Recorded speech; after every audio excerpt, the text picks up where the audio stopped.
जय श्री राधे। क्या आप अपने मन और आत्मा को शुद्ध करना चाहते हैं? क्या आप 2025 को एक शांत और दिव्य वर्ष बनाना चाहते हैं? तो आइए जानते हैं ध्यान, प्रार्थना और नाम जप के माध्यम से मानसिक और आत्मिक शुद्धि का प्रभावशाली उपाय। हमारे जीवन में मानसिक शुद्धि का महत्व क्या है? जब हमारा मन शुद्ध होता है तो हमारी सोच, कार्य और भावनाओं भी शुद्ध हो जाती है। इसका सीधा प्रभाव हमारे संबंधों, स्वास्थ्य और जीवन की गुणवत्ता पर पड़ता है। आपका जब अगर मन शुद्ध हो जाएगा ना, आपका जब भोजन, आपका जो मन, क्योंकि जैसा आपका मन वैसे आपके आचरण होंगे। अगर आपका मन शुद्ध है, आपके विचार शुद्ध है, तो आपका आचरण भी शुद्ध होगा। आप जो भी कार्य करेंगे वो पवित्र होगा।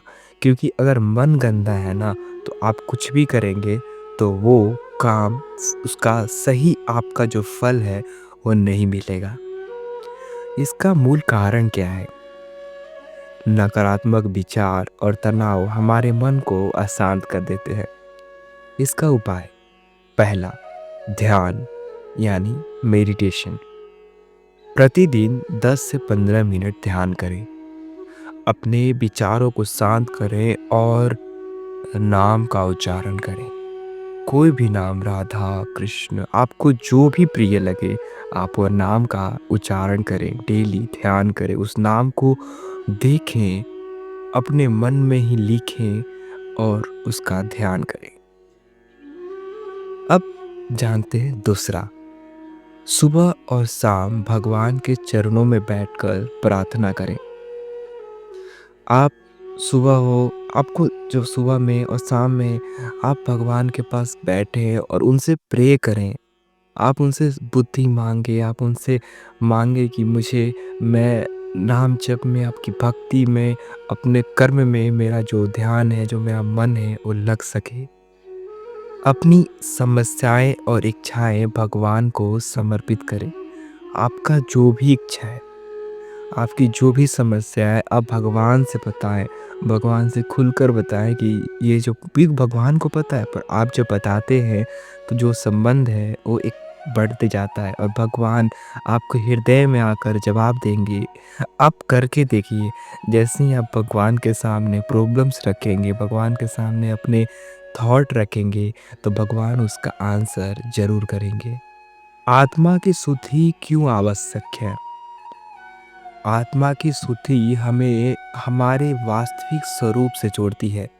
यह हमें आंतरिक शांति और दिव्यता का अनुभव कराती है। इसका उपाय क्या है? हम अपने आत्मा को, हम जो हमारा आत्मा है, जो अपने आप को शरीर माने हैं, पर वास्तविक में हम शरीर नहीं है, हम आत्मा है। तो हम अपने आत्मा को शुद्ध कैसे करें? तो इसका पहला उपाय है नाम जप। श्री कृष्ण, राधा राधा, राम राम, आपको जो भी प्रिय लगे आप जप करें। इससे आपके भीतर पॉजिटिव एनर्जी, सकारात्मक ऊर्जा का प्रवाह होगा। आप जैसे जैसे नाम जप करेंगे, क्योंकि भगवान का नाम सत्य है, भगवान का नाम, भगवान का रूप, भगवान का धाम, ये तीनों सत्य है और भगवान उस टाइम प्रेजेंट होते हैं। तो भगवान के नाम लेने से आपके अंदर बहुत ही पॉजिटिव विचार और पॉजिटिव ख्याल आएंगे। धीरे धीरे आपके विचार इतने शुद्ध हो जाएंगे कि आप एक अच्छे साधक बन सकते हैं। दूसरा, नकारात्मकता से बचाओ। अब नेगेटिविटी से कैसे बचें? कैसे हम अपने ऊपर नेगेटिव थॉट को, नकारात्मक थॉट को ना आने दें? तो आप झूठ, ईर्ष्या और क्रोध से बचें। आप झूठ ना बोलें। आप किसी से ईर्ष्या ना करें, किसी से जेलस फील ना करें कि अरे वो तो बहुत आगे बढ़ गया, ये मतलब मैं क्यों नहीं, मैं, उसने तो कुछ भी नहीं किया। बट वो, क्योंकि हो सकता है अगर आपको पाप कर्म करने वाला धनी दिख सकता है, कुछ टाइम के लिए आपको लग सकता है कि वो बहुत खुश है, पर वास्तविक में जो अधर्म करते, तो जो पिछले जन्म का पुण्य कर्म है, उनका वो फल भोगते हैं। बट धीरे धीरे जैसे उनका पाप बढ़ेगा और पुण्य कम खत्म होगा तो वो खत्म हो जाएंगी, यानी कि वो गिर जाएंगे। जैसे हाइड्रोजन बॉल बहुत तेज चमकता है और धीरे धीरे बहुत चमकता है और फिर फ्यूज हो जाता है। लेकिन जो सच्चे होते हैं, जो भक्त होते हैं, वो एक दिया की तरह होते हैं। वो हर वक्त उजाला और हर वक्त चलते रहते हैं और हमेशा ग्रो करते रहते हैं। सकारात्मक और धार्मिक साहित्य पढ़ें। आप भगवत गीता, आप आप कोई भी एक स्क्रिप्चर्स पढ़ें, रामायण आप पढ़ें और उसे समझें। और आप सत्संग भी डेली एटलीस्ट 30 मिनट 20 मिनट, आपको जितना भी समय हो आप सत्संग सुने। इन उपायों को अपने जीवन में लागू करना सरल है। बस सुबह जल्दी उठें और भगवान के नाम का जप करें। दिन भर अपने कार्यों में ईमानदारी और सेवा बनाए रखें। अगर आप चाहते हैं कि सुबह जल्दी कैसे उठें और कैसे हम ब्रह्म मुहूर्त उठें, तो आप कमेंट में बताएं। अगर आपको इस पर वीडियो चाहिए तो हम जल्दी साझा करेंगे। सुझाव: सोशल मीडिया और नकारात्मक चीज़ों से दूर रहें।